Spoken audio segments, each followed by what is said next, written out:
வைக்கிறீங்க, இந்த இடத்துல வந்து இப்படிலாம் நடக்கிறதுக்கு வாய்ப்பு இருக்கு. மீறியும் நீங்க கேக்குறீங்க, நீங்க கட்டாயப்படுத்தி கேட்கறதுனால நாங்க தரோம் கூடாதுல்ல. நம்ம வந்து இங்க பாரு, நாங்க அதை தான் நம்ம புரிஞ்சுக்கணும். கொடுத்தாலும் தப்பு, கொடுக்கலனாலும் தப்பு இல்லையா? இல்ல நான் கொடுக்க கூடாது. ஏன் தெரியுங்களா? ஏன் வேலை என்ன தெரியுமாமா? நான் கொடுக்கல.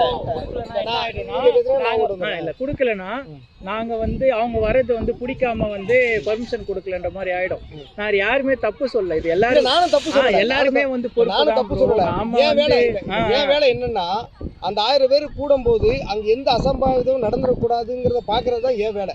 கண்டிப்பா நீங்க பாட்டுக்கு 50,000 பேரை கூப்பிட்டு ஏதாவது நடந்துருச்சுன்னு வச்சுக்கோங்களேன், இது என்ன குறை ஆர்கனைஸ்னு ஒன்று சொல்லுவாங்க ப்ரோ. அது வந்து ஃபர்ஸ்ட் லெவல்ல அவங்க கிட்ட ஃபெயிலியர், ஓகேங்களா?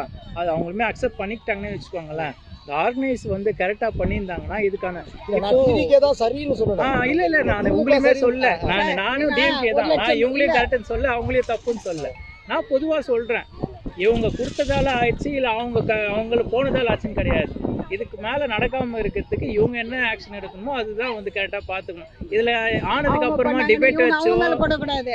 அவங்க பண்ணாங்கன்னு இவங்க அவங்க மேல போடக்கூடாது. ஆனா பாதிக்கப்பட்டது யாரு? ஏழைங்க தான். ஏழைங்க தான். எங்க உயிரெல்லாம் உங்களுக்கு துச்சமா போச்சா? இல்ல நான் வந்து எங்க கட்சியே சார்ந்து நான் பேசலப்பா. இது விஜய் கட்சியும் நான் கேக்குறேன். விஜய் கட்சி நான் பேசல. அவரு மட்டும் பாதுகாப்பு கொடுத்துட்டாருன்னா போதுமா? அந்த அரசு அவங்க ஒரு 10 போலீஸோ 100 போலீஸோ அனுப்பிச்சிட்டா போதுமா? சரி, நான் ஒரு என் வீட்டுக்கு நான் அதான் சொல்ல வந்தேன், என் வீட்டுக்கு நான் ஒரு 1000 பேர் கூப்பிடுறேன். நான் ஒரு 50 பேரையாவது நான் ஆயத்தம் பண்ணி இருப்பேன்.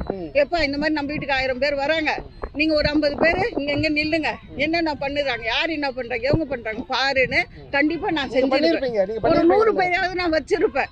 ஆனா உங்க வீட்டுக்கு நீங்க 1000 பேர் வரன்ட்டு 50,000 பேர் வர வச்சுட்டீங்கன்னு வச்சுக்கோங்க. நீங்களே வர வச்சிருக்கீங்கன்னு வச்சுக்கோங்கம்மா. நீங்க வர வச்சீங்களா? ஏன் வேலை என்ன தெரியுங்களா?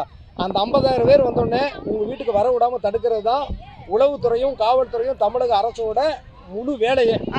அதுக்கு தான் நாங்க நீங்க செஞ்சாலும் அதுக்கும் ஒரு கதை உருவாயிடும். உயிர் தப்பிச்சிருக்கும்ல. உங்களுக்கு காப்பாத்துறதுக்கு ஒரு வழிதான். உங்களுக்கு திமுக அரசு வந்து பழி போட்டு நாங்க குறைய எங்களுக்கு 41 உயிரை கொண்டுட்டீங்களே. ஏடிஎம்க்கும் சரி திமுகவும் சரி. நீங்க கேக்குறமா